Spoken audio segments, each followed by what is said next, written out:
The Great Hall of the Galactic Council had never been so quiet. 300 representatives from across the known universe sat in their floating chairs, arranged in circles that rose toward a ceiling made of pure starlight. The air recyclers hummed softly, adjusting the atmosphere for dozens of different species. But no one spoke. No one moved. They all stared at the holographic display in the center of the room. The display showed a map of the galaxy. Half of it was colored in deep red.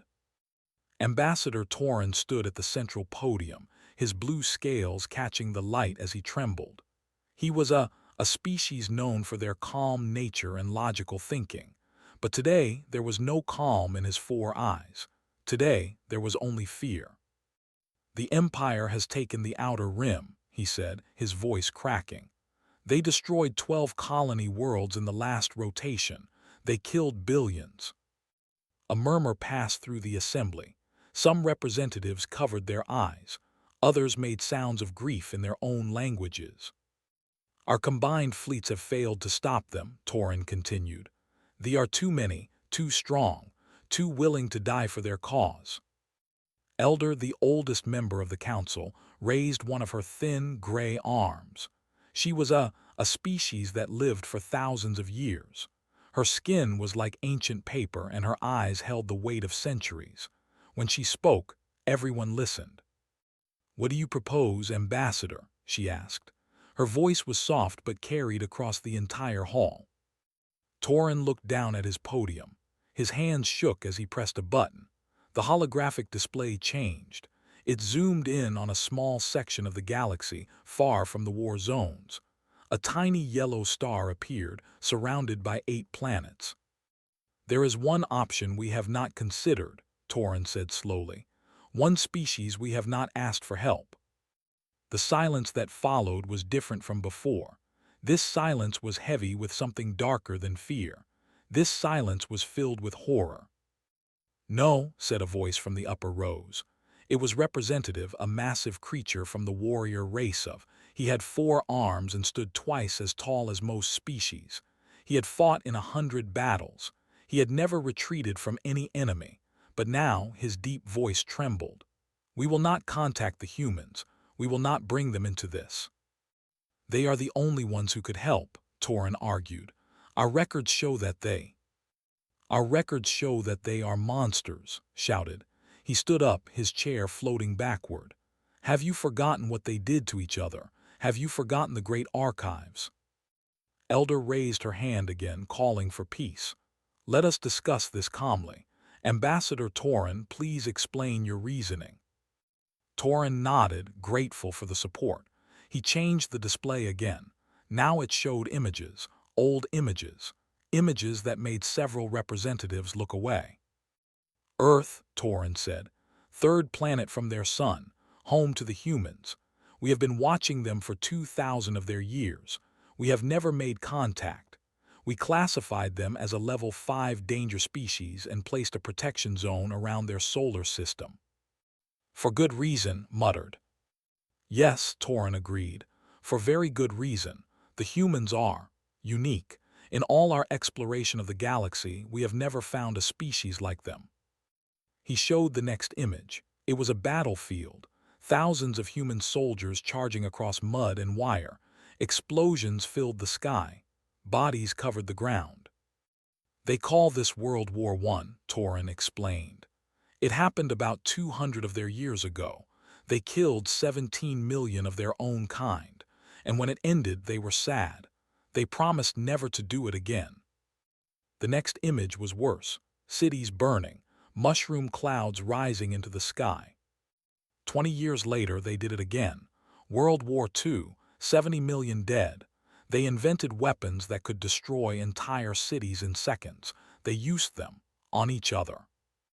Representative Della, a small creature with large eyes and delicate wings, began to cry softly. She was from a species that had never known war. The concept of killing one's own kind was impossible for her to understand. "And these are the beings you want to ask for help," demanded. "These murderers, these destroyers." "Yes," Torin said firmly. "Because they cannot be stopped by normal means, we need something. abnormal.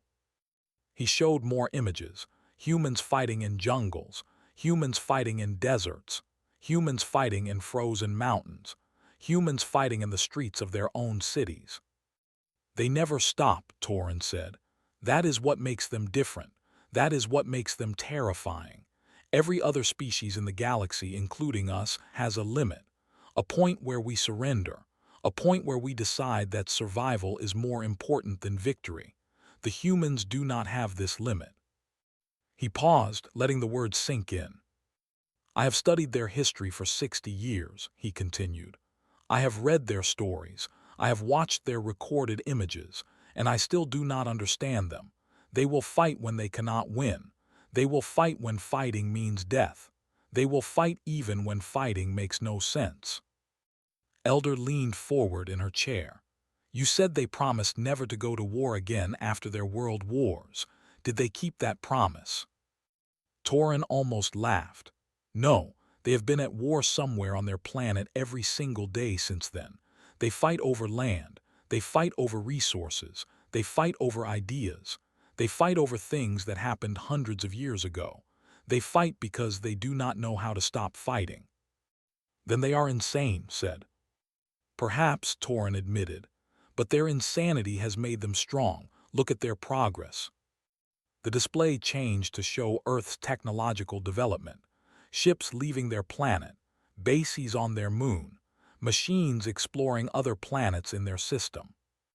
They went from riding animals to walking on their moon in less than 100 years, Torren said. They did it because two groups of humans were competing against each other. They built machines that could destroy their entire planet, not once, but thousands of times over. They did it because they were afraid of each other. Fear and competition drive them to achieve impossible things. But they have not left their system, Della said, her voice still shaking.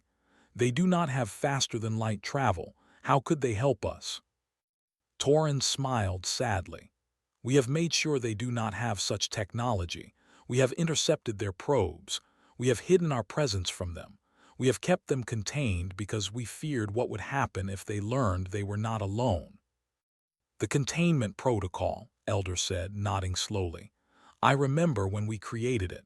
I was young then, just 300 years old.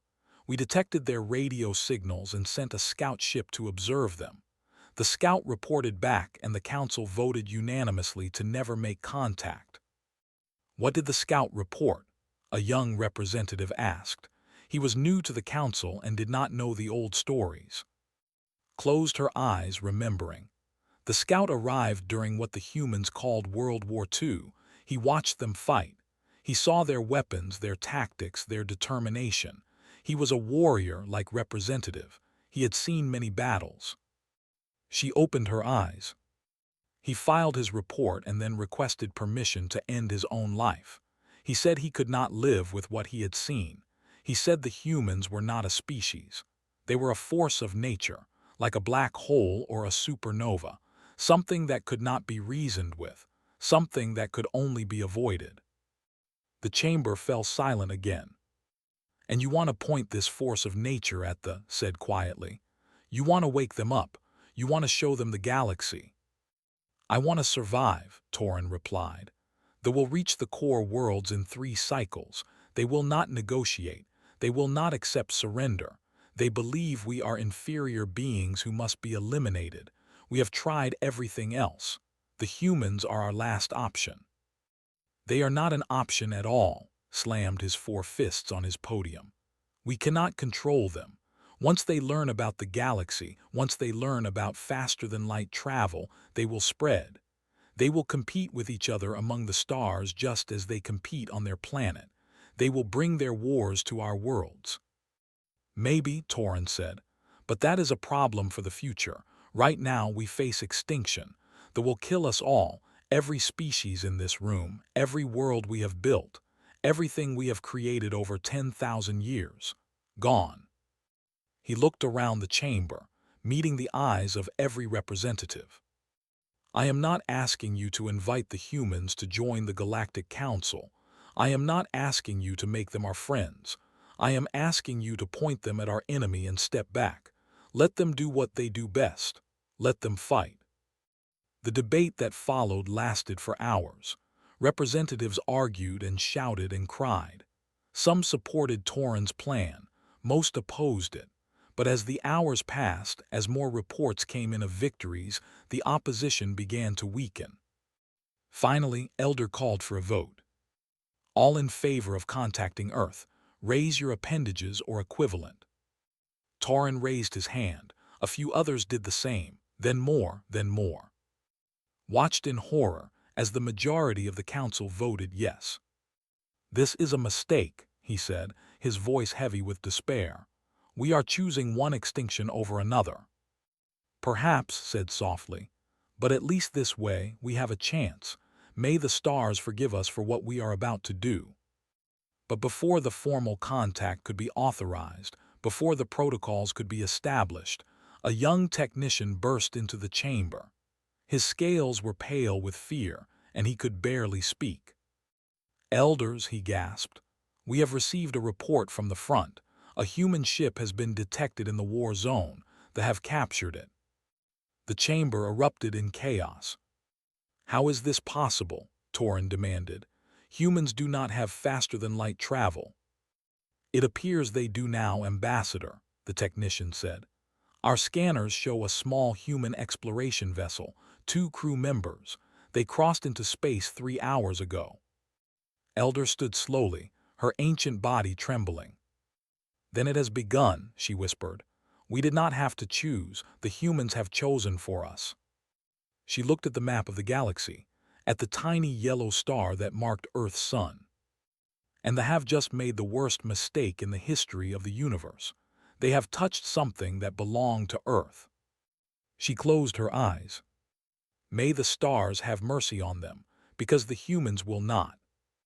The exploration vessel Horizon drifted through empty space, its engines humming quietly as it traveled faster than light. Inside the small ship, Lieutenant checked her instruments for the 100th time that day. Everything was normal. Everything was boring. She leaned back in her chair and looked at the stars on the. They were beautiful, but after 3 months in deep space, even beauty became ordinary. You are sighing again, said Captain from the pilot's seat beside her. I am not sighing, replied. I am breathing heavily with disappointment. Laughed. He was older than her by 15 years, with gray hair at his temples and smile lines around his eyes. He had been exploring space since the first faster-than-light ships were built, back when was still in school.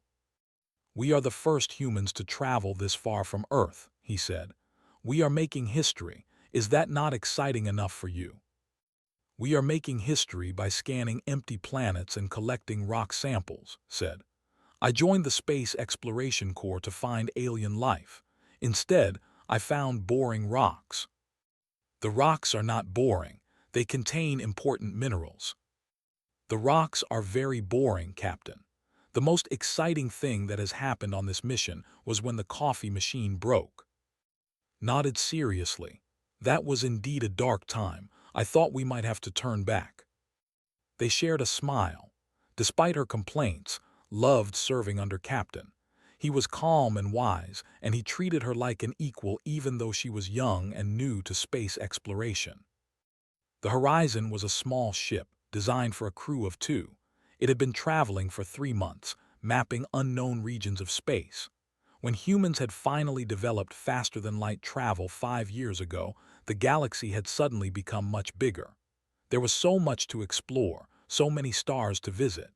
The Space Exploration Corps sent out dozens of ships, each one pushing further into the unknown. Checked her instruments again. Still nothing interesting. She was about to make another complaint when something caught her attention. Captain, she said, her voice suddenly serious. I am detecting an unusual signal. Sat up straight in his chair. What kind of signal? I am not sure. It is very weak, but it appears to be artificial. They looked at each other. In 3 years of human space exploration, no one had ever found evidence of alien life. The galaxy seemed empty. Scientists had begun to wonder if humanity was truly alone. Can you determine the source? Asked. Worked quickly, her fingers flying across her console. Yes, it is coming from a nearby star system, about 2 hours away at our current speed. What does the signal say? I think it is a distress call, but not in any language I recognize. The pattern is definitely artificial. Someone made this signal on purpose. Was quiet for a long moment. He stared at the thinking. According to their orders, they should report any unusual findings to Earth Command and wait for instructions. But Earth was months away, even with faster-than-light communication. By the time they received a response, whoever was sending the distress call could be dead. We are explorers, he said finally. Our mission is to find new things. I think we have found something new. Are you saying we should investigate?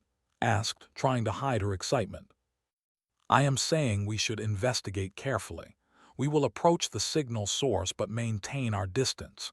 If there is danger, we will leave immediately. Nodded and set the new course. The horizon turned toward the mysterious signal, its engines pushing it through the darkness of space. 2 hours later, they arrived at the edge of a star system unlike any they had seen before, and they immediately knew something was wrong. Those are ships, whispered, staring at her scanner. Hundreds of ships, maybe thousands. They showed a massive fleet surrounding a planet. The ships were shaped like nothing humans had ever designed.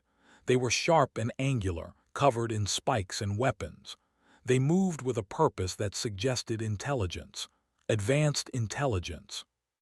We found alien life, said quietly, and it appears they are at war. As they watched, several ships broke away from the main fleet and approached a smaller group of vessels. Bright lights flashed between them. Explosions bloomed in the darkness of space. The distress signal said, "It is coming from those smaller ships. They are being attacked." Made a quick decision. We need to leave. Now, this is not our fight. But before could change course, the horizon shook violently. Warning lights filled the cockpit. We have been detected, said, her voice tight with fear. Something has locked onto us, some kind of tractor beam. I cannot break free. Tried to help, his hands moving across his own console, but it was no use. The horizon was being pulled toward one of the large, angular ships. Prepare to be boarded, he said grimly. Stay calm, do not show fear. How can I not show fear? Asked. I am very afraid. Then pretend. These beings do not know what humans are. Let us not show them weakness on our first meeting. The horizon was pulled into a large hangar bay. Through they could see dozens of alien soldiers waiting for them. The aliens were tall and thin, with gray skin and 4 long arms. Their faces had no expressions, just 2 large black eyes and a thin mouth. They carried weapons that looked advanced and deadly. The airlock hissed open. One of the aliens stepped forward and spoke in a language of clicks and whistles. When and did not respond, the alien pressed a device on its wrist. Suddenly, its words became clear. I am commander of the Empire. You are now prisoners of war. You will tell me where you come from, how many ships your species has, and why you are in our territory. Stood tall, his hands at his sides, tried to copy his calm posture. I am captain of the Earth Exploration Corps. This is Lieutenant. We are explorers, not soldiers. We heard a distress signal and came to offer assistance. Commander made a sound that might have been laughter. Assistance. You are small and weak. Your ship has no weapons. What assistance could you possibly offer? We did not know the situation until we arrived, replied. We will leave peacefully if you release us. Leave, stepped closer, studying the 2 humans with his large black eyes. No, you are the first of your kind we have encountered. You will tell us everything about your species. Then you will die like all inferior beings. Felt anger rising in her chest. She pushed down her fear and looked directly at the alien commander. We are not inferior, she said firmly. We are humans. Turned to her, interested by her defiance. Humans, I do not know this word. Are there many of you? 8 billion said, on our home planet alone. For the first time, something like surprise crossed the expressionless face. 8 billion warriors. 8 billion people, corrected quickly, shooting a warning look. Most of us are not warriors. We are a peaceful species. Peaceful, made that laughing sound again.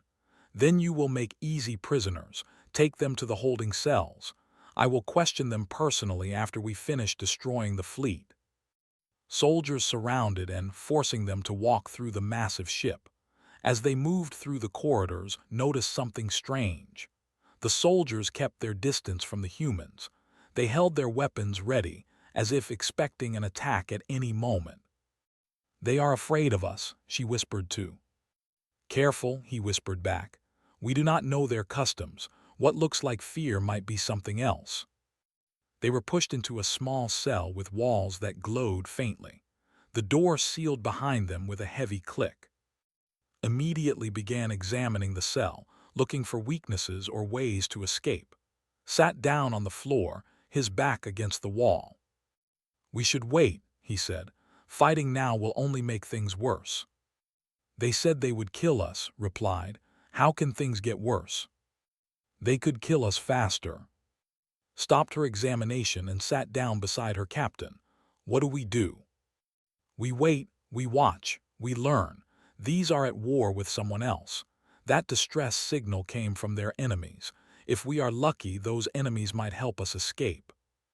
And if we are not lucky, smiled slightly, then we will have to help ourselves. Hours passed. Through the walls of their cell they could hear the sounds of battle, explosions, shouting. They were winning their fight against whoever had sent the distress signal. Eventually, Commander returned. He entered their cell alone, his 4 arms crossed over his chest. Your species interests me, he said. I have consulted our records. They have conquered 17 galaxies. We have encountered over 10,000 intelligent species, but we have never met humans. We only developed faster-than-light travel recently, explained. This is one of our first exploration missions. Recent tilted his head. How recent? 5 years. Impossible. Faster-than-light technology takes thousands of years to develop. No species has achieved it in less than 3,000 years of technological advancement. We work quickly, he said. Studied her carefully. You do not fear me. Why? I could kill you with one movement. Because being afraid will not help me, replied. If I am going to die, I would rather die standing than crying. For a long moment, said nothing. Then he stepped back and activated his translation device. I will send a message to your planet, he said. I will tell your leaders that we have you. I will demand their surrender. When they refuse, as all inferior species do, I will destroy them. Then I will destroy you. You should not do that, said quietly. Why not? Because you do not understand what you are dealing with. Made his laughing sound again. I understand perfectly. You are 2 small creatures in a small ship with no weapons. Your species is young and weak. You will be easy to conquer. No, said. We will not be easy to conquer. We have never been easy to conquer, not even by ourselves. Before could respond, the ship shook violently. Warning alarms filled the air. A soldier rushed to the cell door. Commander, the fleet has retreated, but we have received a message from the planet called Earth. Looked confused. That is not possible. We have not sent our demand yet. The message is not a response, Commander. It is a warning. The humans have detected our position. They are calling for the release of their people. How do they know we captured anyone? The soldier hesitated. The message says, it says they received a transmission from this ship, from one of the prisoners. Turned to face and, for the first time, there was something in his black eyes that looked like doubt. Held up her hand. On her wrist was a small device, no bigger than a coin. Standard emergency beacon, she said calmly. Every explorer carries one. The moment we were captured, Earth knew. They know where we are, they know what happened, and they know who took us. You sent a signal through our shields. Our technology is different from yours, said. Young, as you said, but not weak. Was silent for several seconds.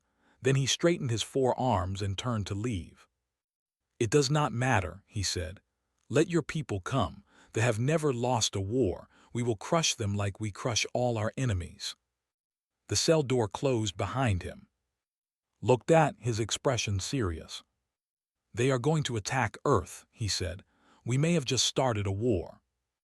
Nodded slowly. Then Earth will finish it. She leaned back against the wall and closed her eyes. They have conquered 17 galaxies. They have never lost a war, she smiled slightly. Neither have we, not when it mattered, not when we were all fighting together. Somewhere in the distance, she knew, messages were racing across space. Commanders were being awakened. Fleets were being assembled. 8 billion humans were learning that they were not alone in the universe, and that the first aliens they had met had made them prisoners. Commander thinks we are weak, said softly.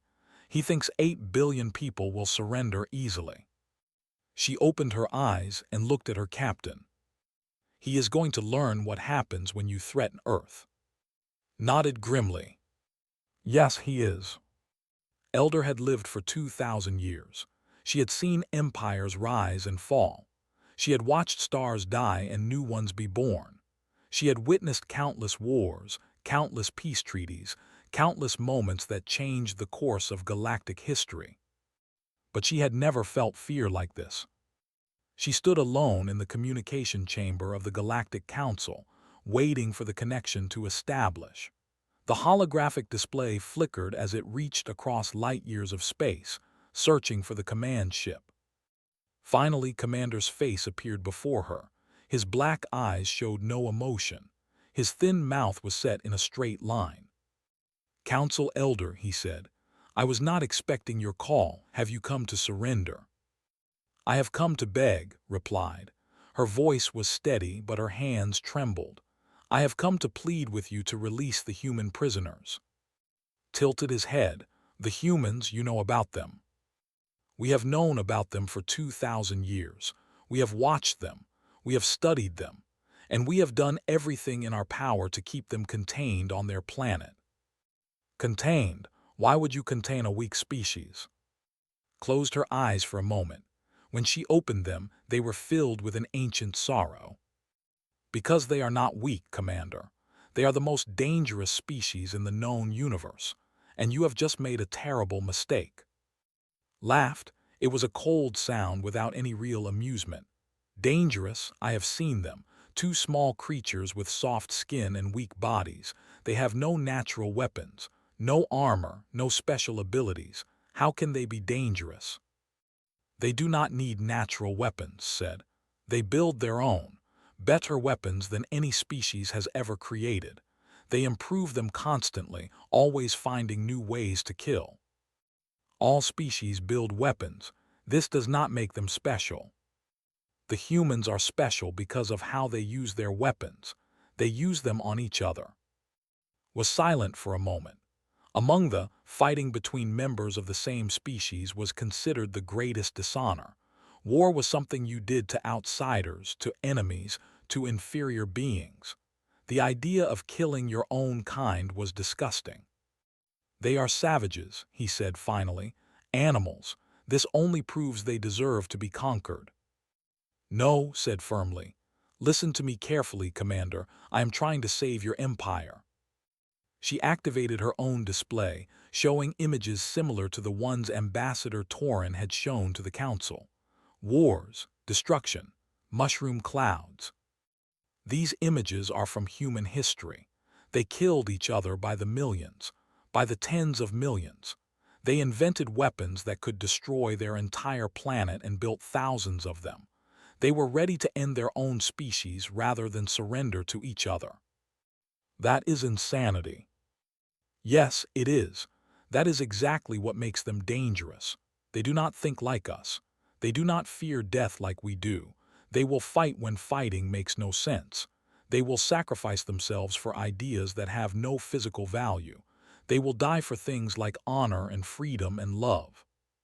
Shifted uncomfortably, these are just words. These words have driven humans to do impossible things. They walked on their moon not because they needed to, but because someone told them they could not. They went to war over songs and symbols. They built weapons that could kill everyone, including themselves, and called it protection. Stepped closer to the holographic image of the commander. I have studied humans for 2,000 years, she said. I have read their stories. I have watched their recorded history. I have seen them at their worst and at their best.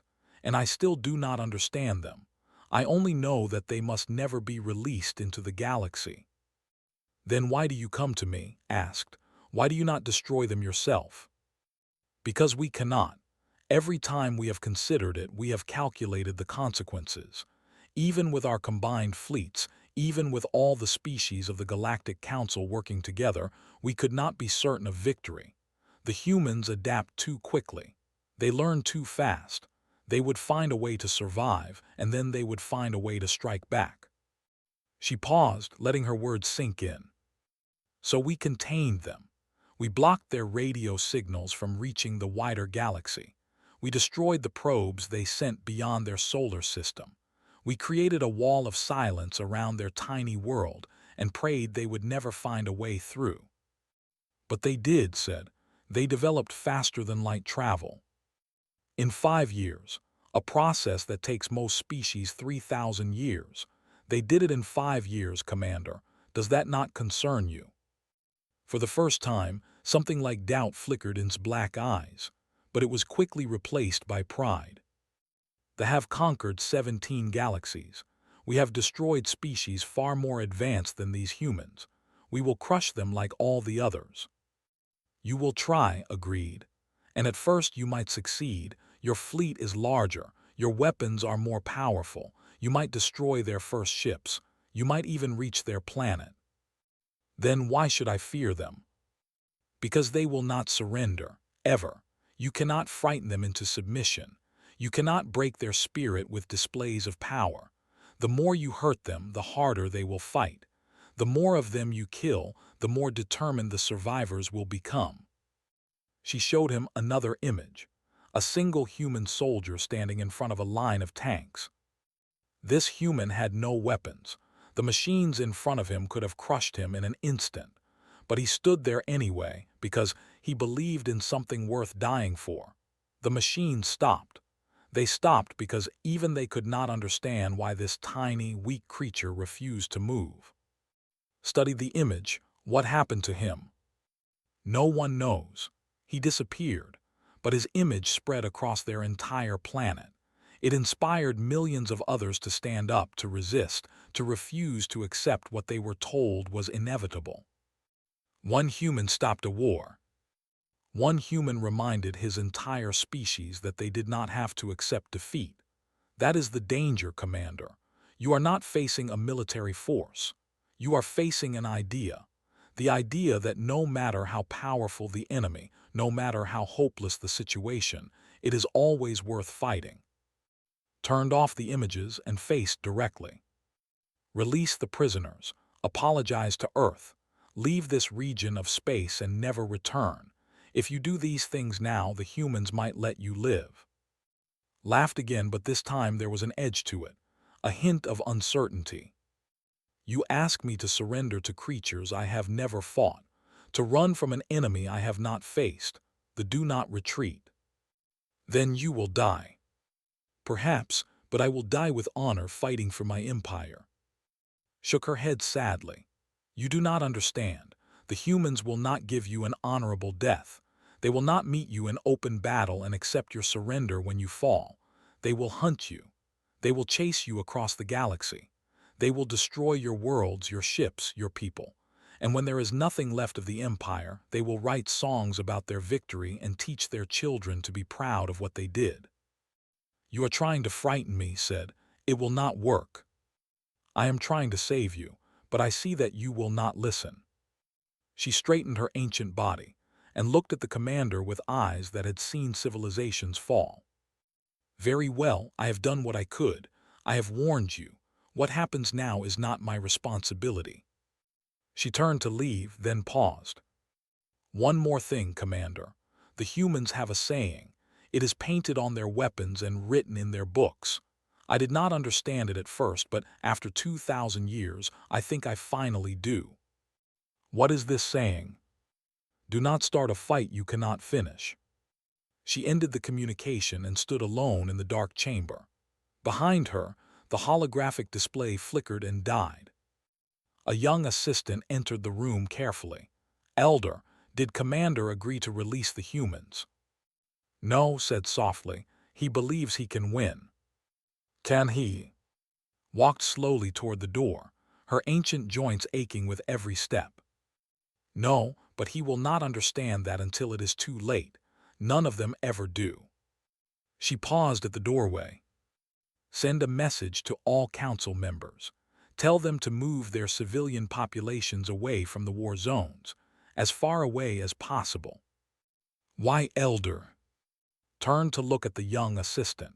In her 2,000 years, she had seen many terrible things, but she had never seen humans fight at full strength. She had only seen the records, the images, the stories. Because the humans are coming, she said, and when humans go to war, everything around them burns.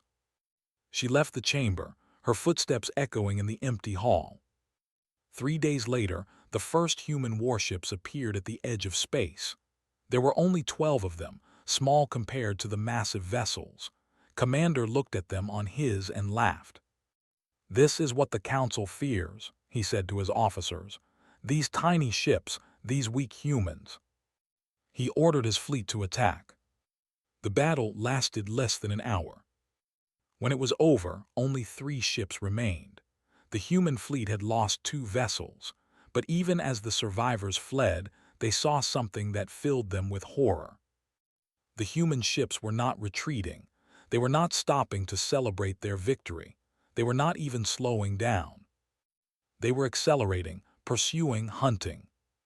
And behind them more ships were coming, dozens of them, then hundreds. Commander watched his empire begin to fall, and finally understood what Elder had tried to tell him. The humans were not just fighting a war. They were punishing the beings who had dared to touch their people.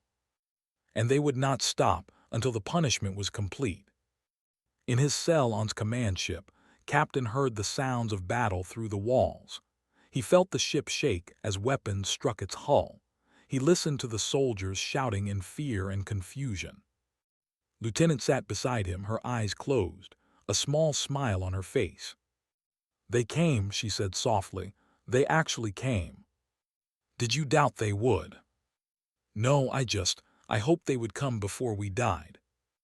The cell door exploded inward. A human soldier in combat armor stepped through the smoke, weapon raised.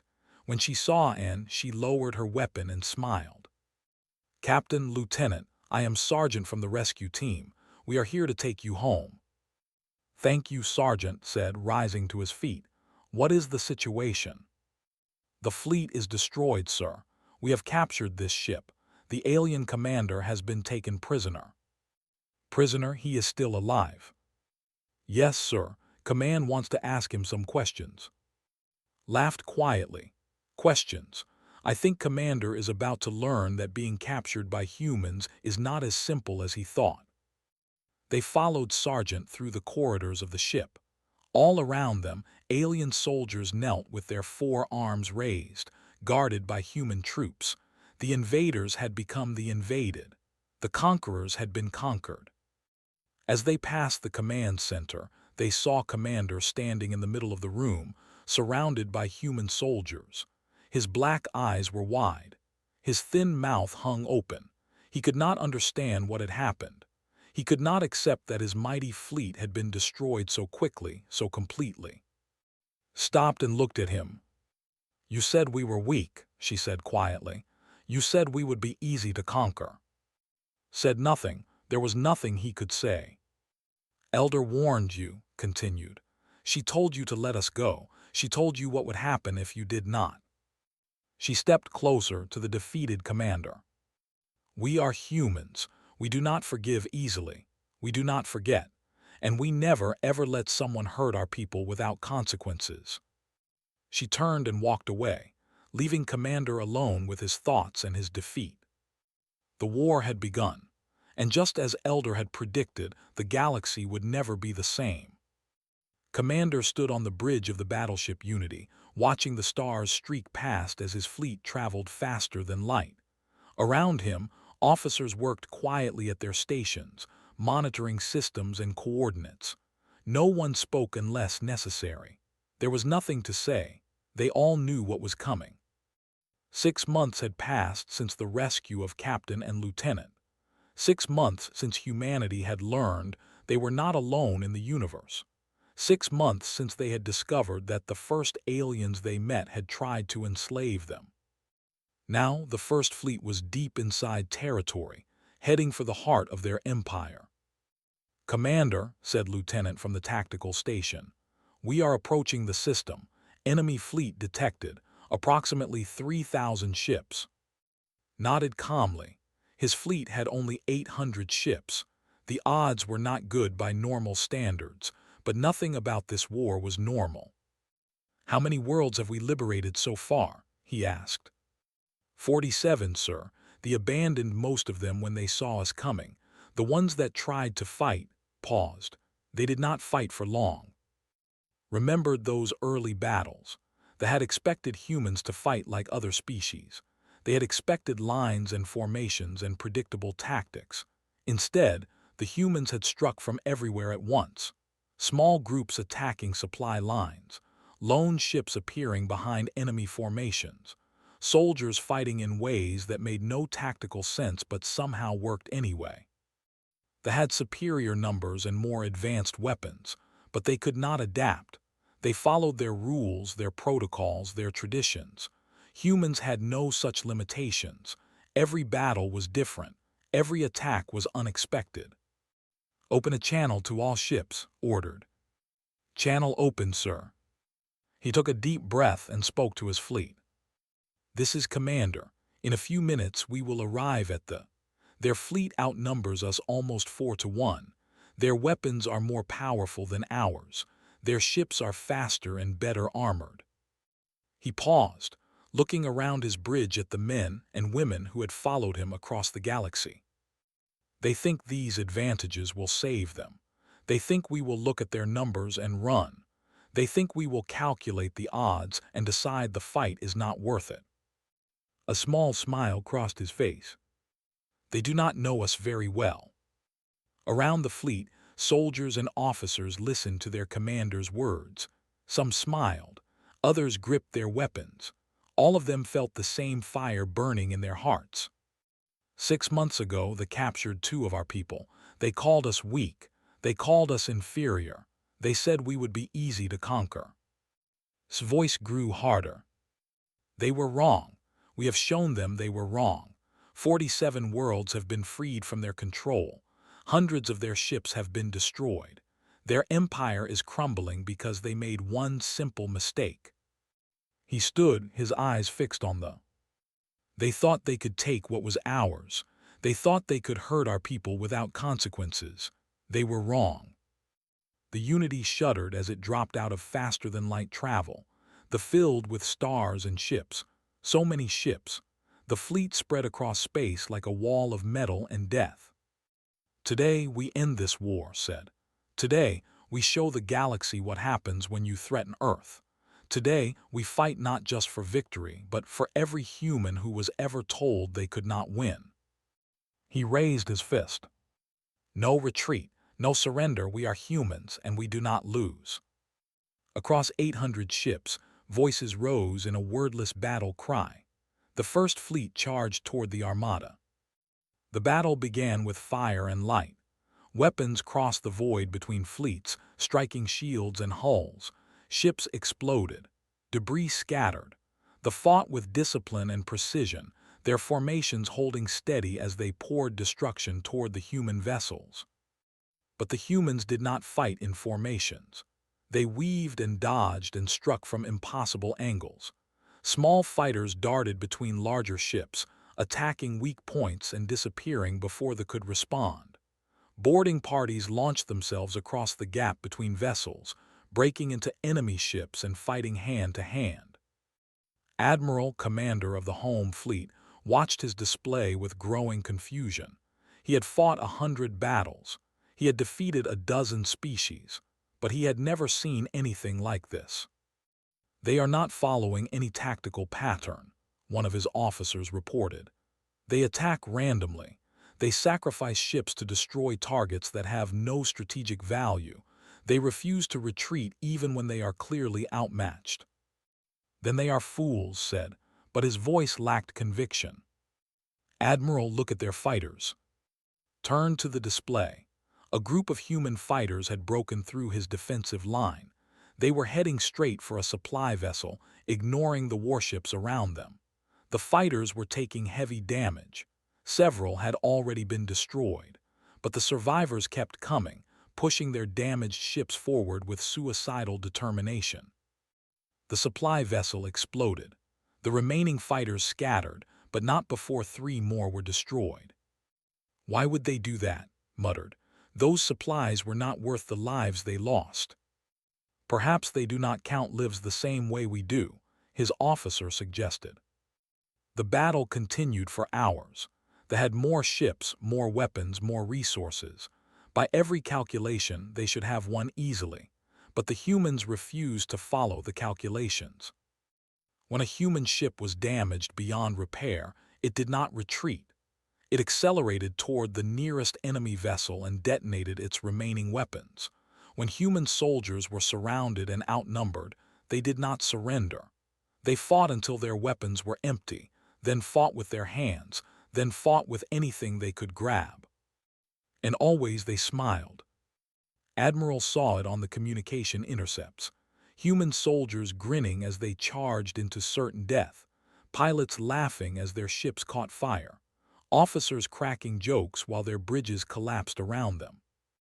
"They are insane," whispered. "They are truly insane." His fleet was larger, his weapons were stronger, but his soldiers were not prepared to face an enemy that felt no fear. They began to hesitate. They began to hold back.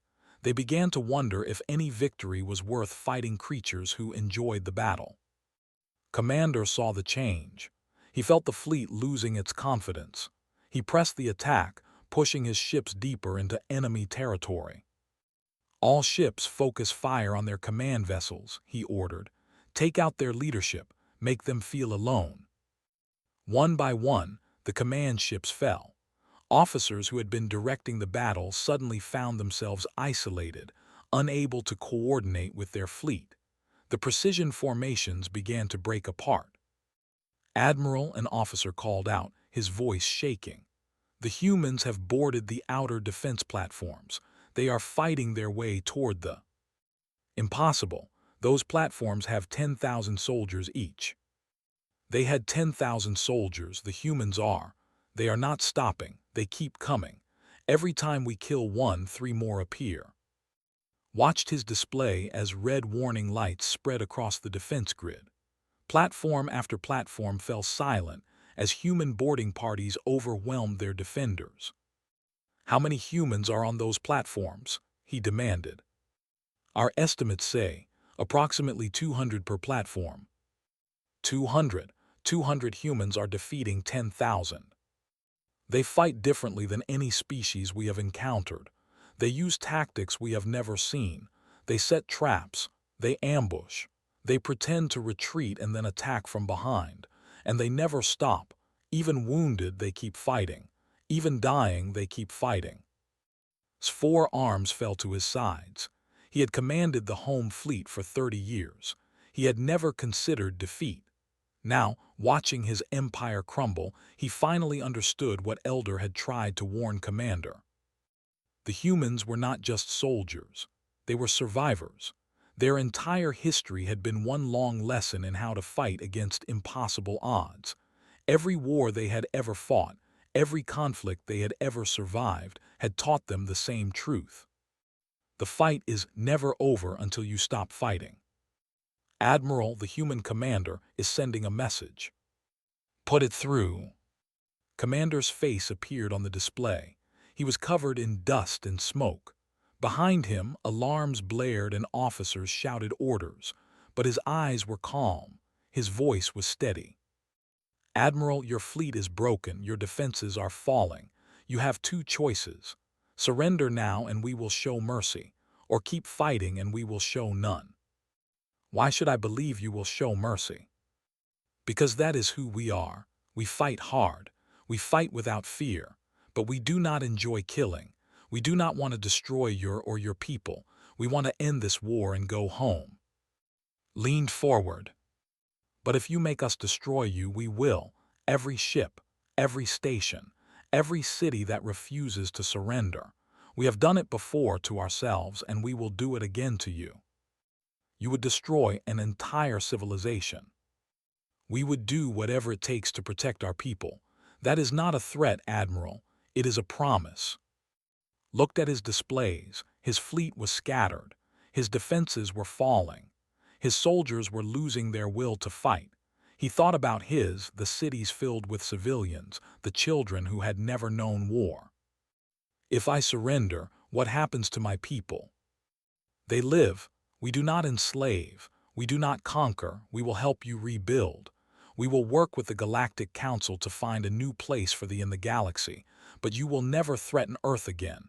You will never take human prisoners again. Do you understand? Was silent for a long moment.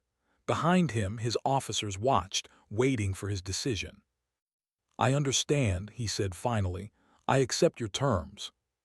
He reached for his communication device. All vessels, this is Admiral, stand down. The war is over. The battle stopped.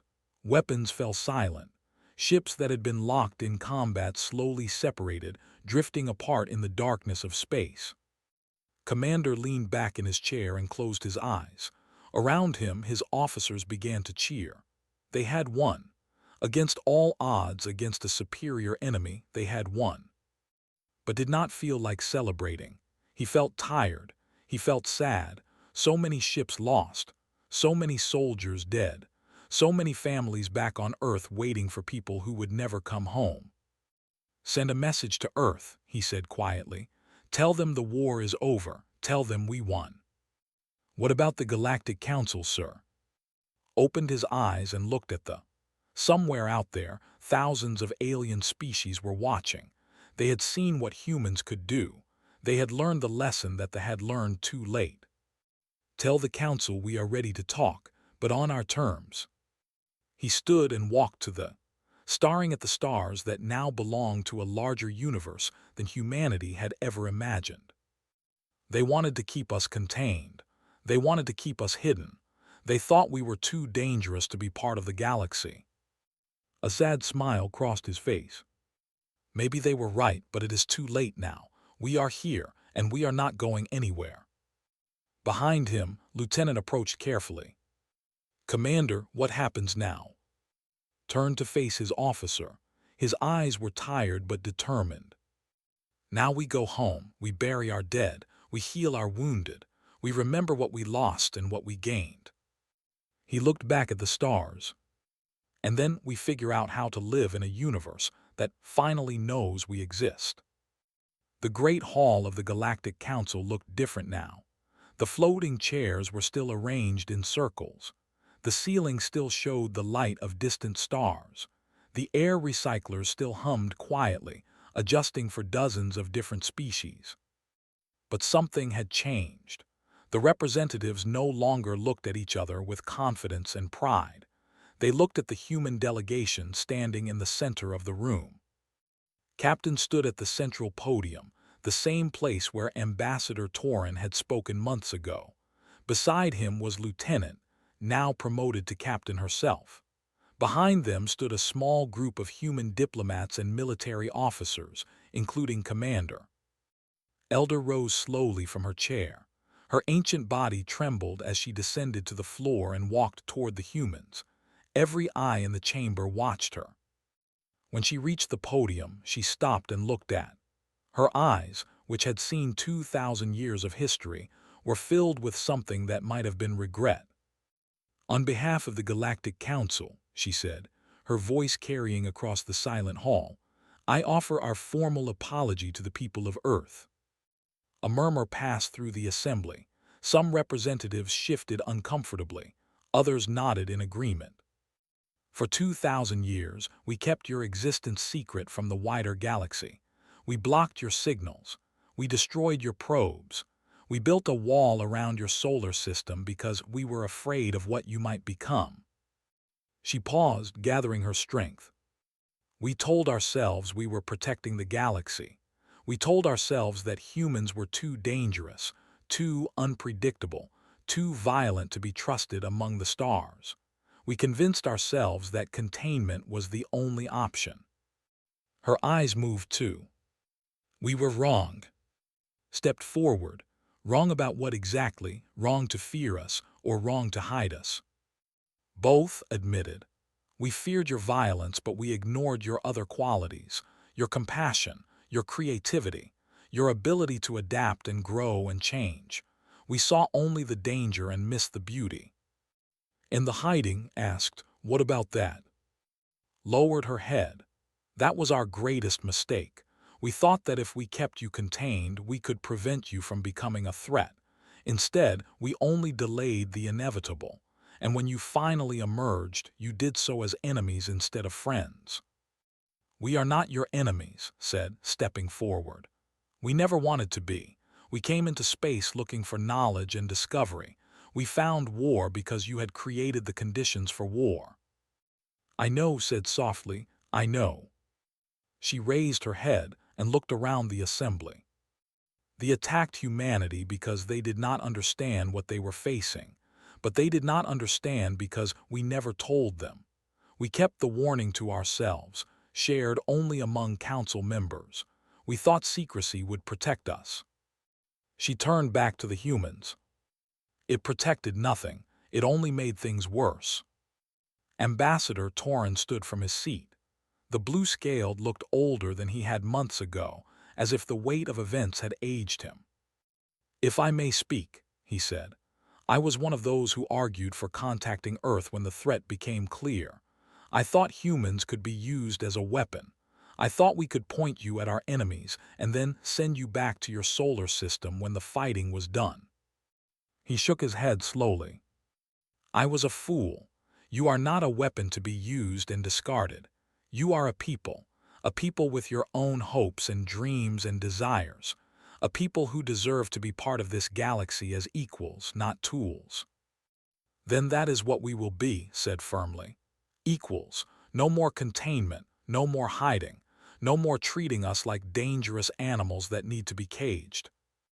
Agreed, said. From this day forward, Earth will have full membership in the Galactic Council. You will have the same rights and responsibilities as any other species. You will be free to travel, to trade, to explore wherever you wish. In the asked, they have accepted defeat. Their empire will be dissolved. Their military will be disbanded. They will be given a chance to rebuild as a peaceful society under Council's supervision. We do not want revenge, said. We want peace, real peace. Not the fake peace that comes from fear, but the real peace that comes from understanding. He looked around the chamber, meeting the eyes of representatives from 100 different species. You feared us because you only saw our wars. You forgot that we also build hospitals and schools. You forgot that we write music and paint pictures and tell stories. You forgot that we love our children and care for our elderly and mourn our dead. He pointed at the images still displayed on the holographic screen, showing the destruction of human wars. Yes, we have done terrible things. We have killed each other by the millions. We have built weapons that could destroy our planet. We are capable of great violence. He lowered his hand. But we are also capable of great kindness, great sacrifice, great love. We are not monsters, we are just human. The chamber was silent. Many representatives looked ashamed. Others seemed thoughtful, as if seeing humans for the first time. Elder nodded slowly. You speak wisely, Commander. Perhaps we have much to learn from your species. not just about war but about everything else. We have much to learn from you as well, said. Your technology is more advanced. Your knowledge of the galaxy is deeper. If we work together, both our peoples can benefit. Then let us begin, said. She turned to face the assembly. I call for a vote. Should Earth be granted full membership in the Galactic Council? One by one, representatives raised their appendages or equivalents. Some hesitated, old fears still lingering in their hearts, but eventually every hand was raised. Even Representative, the warrior who had opposed contact with Earth from the beginning. The vote is unanimous, announced. Earth is now a member of the Galactic Council. Welcome, humans. May your presence bring strength and wisdom to our alliance. A wave of applause spread through the chamber. It was awkward at first, since many species did not clap in the same way. But the meaning was clear. The galaxy was welcoming its members. After the ceremony, and walked through the corridors of the council station. They were heading back to their shuttle, which would take them to the human fleet waiting outside. How do you feel? Asked. Strange, admitted. 6 months ago, we were just explorers looking at rocks. Now we are heroes who helped win a war and changed the course of galactic history. I'm not sure I like being called a hero. Neither am I, but I suppose we do not get to choose what others call us. They stopped at a viewing window and looked out at the stars. Somewhere out there, Earth was spinning around its little yellow sun. 8 billion people were going about their lives, unaware that their representatives were standing in the heart of galactic civilization. Do you think they were right to fear us? Asked quietly. Thought for a long moment before answering. Yes and no. They were right that we are dangerous. We have proven that many times to ourselves and now to others, but they were wrong to think that danger was all we are. He turned to face her. Humans are complicated. We can be cruel and we can be kind. We can destroy and we can create. We can hate and we can love. The galaxy saw our worst and assumed it was everything. Now they will have a chance to see the rest. I hope we do not disappoint them. We probably will. We will make mistakes. We will fight among ourselves. We will do things that confuse and frighten our new allies. That is what humans do. He smiled. But we will also surprise them. We will help them in ways they never expected. We will solve problems they thought were impossible. We will bring something new to this galaxy, something it has never seen before. What is that? Hope, real hope. The kind that comes from knowing that no matter how bad things get, there is always a chance to make them better. That is what being human means. We never give up. We never accept that the fight is over. We always believe that tomorrow can be better than today. Nodded slowly. I think I understand now why the council was so afraid of us. Tell me. Because we do not know how to quit. Other species see impossible odds and accept defeat. We see impossible odds and start making plans. We do not let the universe tell us what we can and cannot do. We decide for ourselves. And that is terrifying to species who have always accepted their limitations. Yes, but it is also inspiring. If we can refuse to give up, maybe others can learn to do the same. They stood in silence for a while, watching the stars. Finally, straightened her uniform and turned toward the shuttle bay. We should go. Earth is waiting. Earth will always be waiting, said, following her. It is our home. No matter how far we travel, no matter what we discover, we will always come back to it. That sounds like something from a speech. Maybe it is. I have been listening to Commander talk for too long. His dramatic words are becoming contagious. Laughed. It was a good sound, warm and genuine. The sound of someone who had survived terrible things and was ready to face whatever came next. They boarded their shuttle and watched the council station grow smaller through the window. Ahead of them, the human fleet waited, hundreds of ships that had crossed the galaxy to bring them home. Captain, the shuttle pilot said, we are ready to depart. Any final orders? Smiled. Take us home, Lieutenant. It is time to rest. The shuttle's engines powered up, and they began the long journey back to Earth. Behind them, the Galactic Council began its own transformation, adjusting to a universe that now included humanity. Elder stood at her window long after the human delegation had left. She watched their shuttle disappear into the fleet, then watched the fleet form up and begin its departure. Ambassador Torin joined her, his scales dim with exhaustion. "Do you think we made the right choice?" he asked, accepting them into the council. "We had no choice," replied. "They were coming whether we accepted them or not. At least this way, we have some influence over how they integrate. Will they listen to us?" Thought about the humans she had met, their strange combination of strength and kindness, their refusal to accept limitations, their endless capacity for both destruction and creation. Sometimes, when it suits them, when it does not, they will do what they think is right, regardless of what we say. That sounds concerning. It is, but it is also hopeful. She turned to face the ambassador. For 2,000 years, this council has maintained peace through caution and containment. We have avoided risks. We have accepted the status. We have been safe. Her ancient eyes sparkled with something that might have been excitement.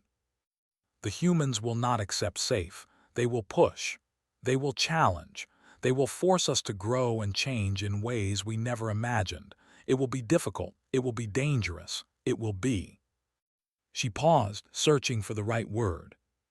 It will be interesting. Torin nodded slowly. May the stars protect us.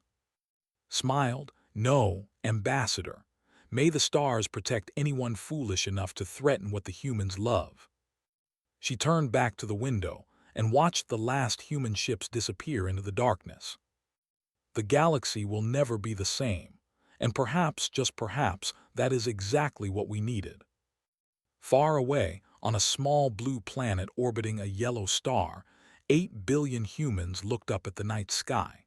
They did not know yet what their representatives had accomplished. They did not know that their place in the universe had changed forever. But they would learn, and when they did, they would do what humans always did. They would argue and celebrate and worry and hope. They would make plans and break them and make new ones. They would dream of the stars and begin the long work of reaching them. Because that was what it meant to be human. Never stopping, never surrendering, never accepting that the story was over. The galaxy had wanted to keep Earth out of its wars.